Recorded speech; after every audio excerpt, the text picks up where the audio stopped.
Hi, this is Brock with Straight Line Delivery, and this is video number 5 in a 10-part series on how to get started in trucking.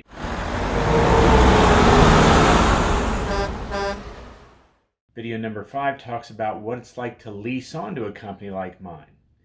So, leasing onto a company, you sign a piece of paper. Done.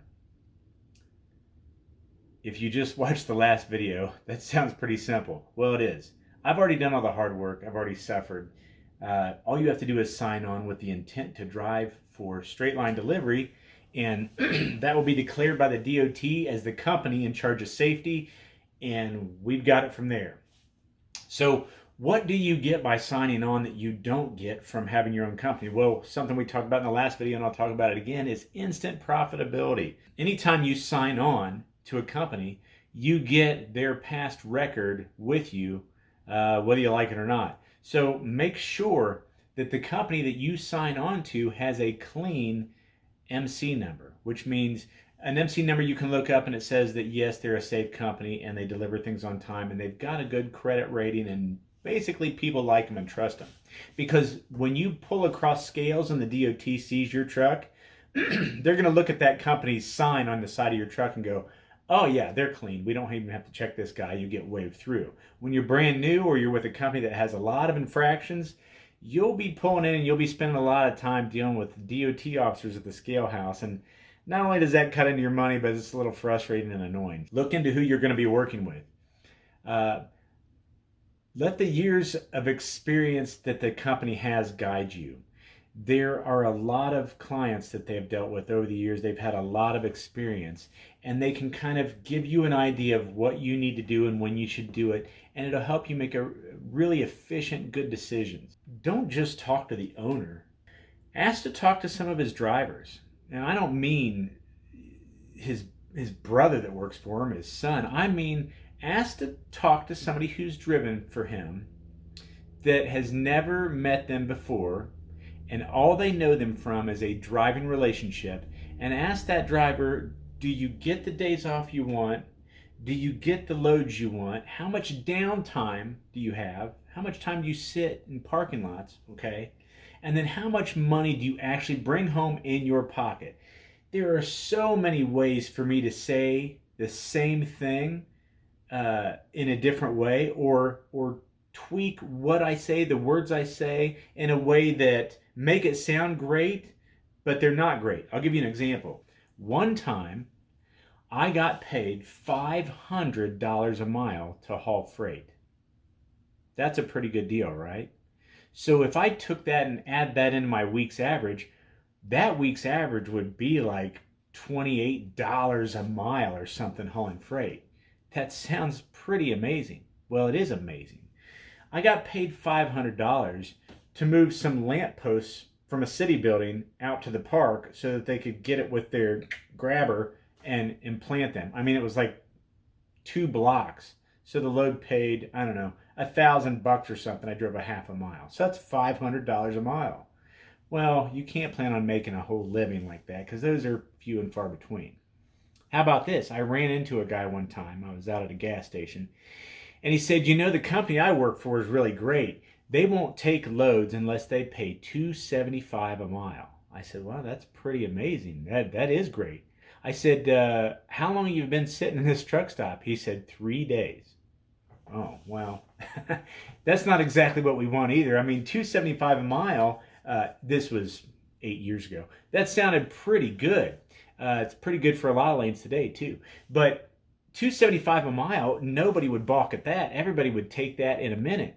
But if you're going to only haul 2 loads a week and put 1,000 miles on your truck, no one, you're gonna make 2,700, what, 2,775? Is that what you're gonna make?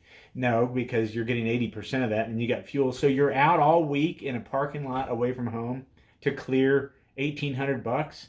No thanks. That's not why I would do this. All right.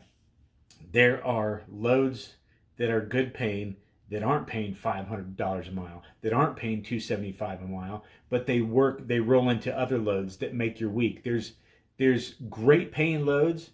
There's staying busy. I could charge $1 a mile and get everybody's business and never stop, just run in circles. Well, that's terrible too. That's not making any money. That's not what we want. That's not why anyone's out there.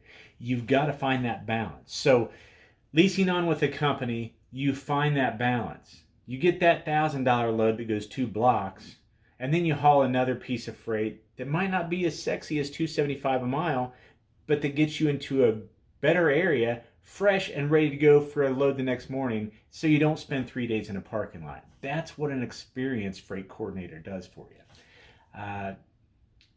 Less phone calls and emails. My gosh, I can't stress this enough.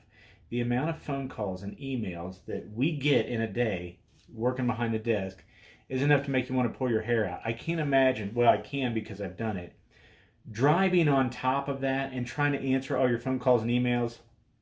It doesn't get it done. I get so many compliments from customers who say, you know what, I love working with you guys because you always answer my emails, you always answer the phone and answer my questions. And if you don't answer the phone, you get right back with me. You can't always do that when you're driving your own truck. It's just too tough to do. The other big one, I covered this, but less hassle from the DOT. When they see that you have a MC number on the side of your truck that's been in business for years, every time they look at you, it's a clean inspection. And this is including the other drivers that are under that MC number. So if they're inspecting 4 or 5 different trucks rolling through that scale a week, they know that they've always got their paperwork in order. They're always running a clean, legal setup. A professional freight coordinator not only gets you more money and pays for their 20% fee, but they're working while you drive. And again, I can't stress this enough, and you would never truly be able to appreciate it unless you did sit behind a desk and coordinate freight. How many emails and how many phone calls you can go through just to make sure that everybody's on the same page and the freight will fit and it'll be picked up and delivered and the money's right and the timing's right. It's not like you're driving a dry van, you know. They're like, we need 48 feet of space and we're just going to pack in boxes. I've loaded plenty of them. It doesn't really matter. And you don't have to be that smart on either end to figure out how many boxes this big by this big will fit in a 48-foot dry van. But when you're hauling a piece of pipe and a tall piece of equipment and some big round thing, well, where does that all have to sit to balance out? Can it all be strapped properly? And how do we do this? And what time do you start loading? And how much are you going to pay us? And is that going to rip my tarp? Okay, I better plan on extra time to put a big blanket over that. There is just so much that goes into flatbed freight doing it correctly, that doing it on your own can be a real challenge. And that's why I believe leasing onto a company, especially if you need to make money, if you need to hit the ground running, is probably the best way to go. Remember to like this video, hit that subscribe button. We've got more videos in this series. This was video number 5. We've got 4 more videos in this series, or 5 more videos in this series, that'll help you decide whether this is for you and help get you on the road so you can be successful.